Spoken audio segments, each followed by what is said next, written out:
ஒரு தடவை மகாத்மா காந்தி ட்ரெயினில் ட்ராவல் பண்ணிகிட்டு இருக்கும்போது அவருக்கு எதிரில் ஒரு ஃபாரினர் ட்ராவல் பண்ணிட்டு வராரு. அந்த ஃபாரினருக்கு என்னமோ காந்தியை பார்த்தா பிடிக்கல, அவர் ட்ரெஸ்ஸிங் சென்ஸ் எல்லாம் பிடிக்காம அவர் பக்கத்தில் துப்பிடுறாரு. ஆக்சுவலாக அது காந்தி தான் அப்படின்னு அவருக்கு தெரியாமல் தான் இதெல்லாம் செய்கிறாரு. துப்பவும் கோவம்லாம் படலை. காந்தி மேல் துண்டை எடுத்து தொடச்சிடுறாரு.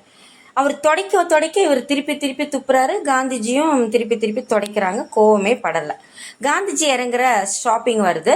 இறங்கவும் அந்த ஊர் மக்கள்லாம் ஒன்று திறந்து அவரை வரவேற்கிறாங்க. மாலை மரியாதைலாம் போடுறாங்க, கோஷம்லாம் எழுப்புறாங்க.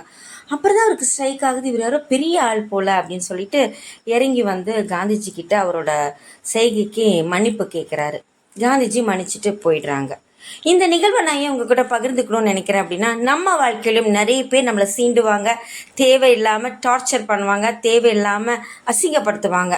அவங்களுக்கெல்லாம் நின்று பதில் சொல்லிட்டு இருந்தால் நம்ம ஜெயிக்க முடியாது. காந்திஜி மாதிரி தொடச்சி போட்டுட்டு போயிட்டே இருக்கணும்.